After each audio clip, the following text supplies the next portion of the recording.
and this is the trade recap on the trade I took yesterday on the USDJPY on 1 hour time frame. But before going very deep on the 1 hour time frame, we need to find the trend. I always use the top-down analysis from the high time frame to the longer time frame, and the trend on the high time frame like daily, weekly is more reliable for the trade. So firstly, I have the bias for the bullish of the USDJPY because the market create a high and high low and consolidation on the last 2 weeks.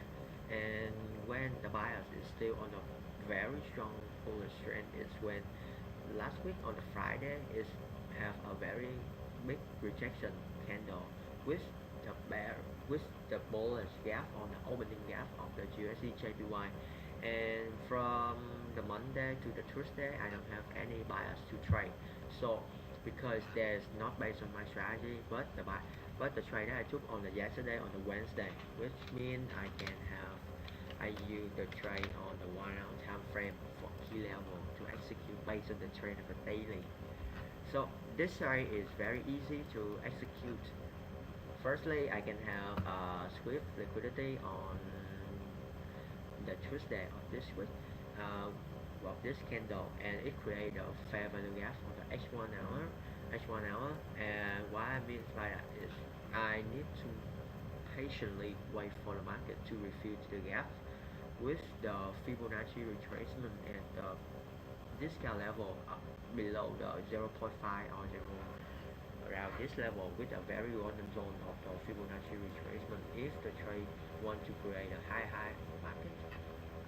So the trade is very simple. I executed a trade around 11 yesterday, 11 a.m. yesterday, and the trade consolidation for a while. I execute when the trade have the bullish move engulfing that break below the high of the candle on the 10 a.m. And the trade with the stop loss I put below the low of this candle to have the solid trade with a very good reward.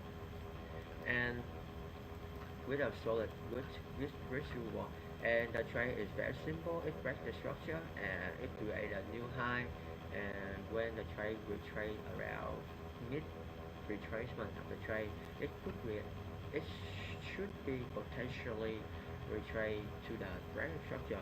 This is just the probability of the market.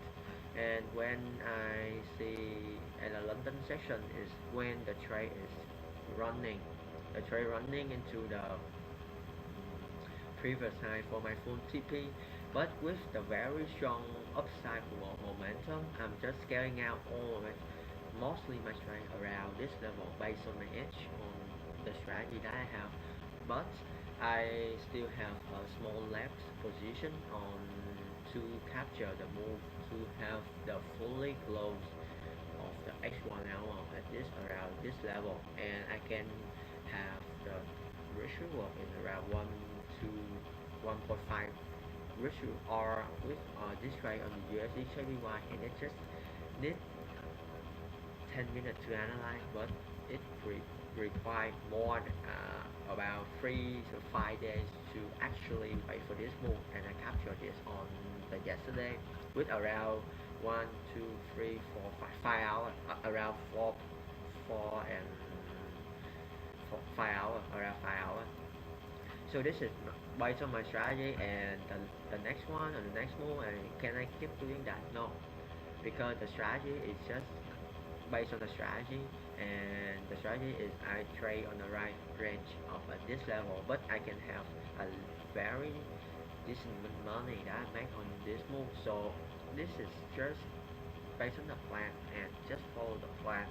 I don't hope the market to go on this way, and this way is not based on my strategy, so there's no feeling to be regrettable or feel like I need to have one more position to capture on the move. No, I'm just done for the daily and also the weekly limits with this candle with this trade, and the weekly profit is around 2%, and I'm done for the week. And that's it for the trade on the USDJPY. Patient, and decisive when execute a trade is where I can have a winning trade or a profitable trade on this USDJPY. Thank you, guys.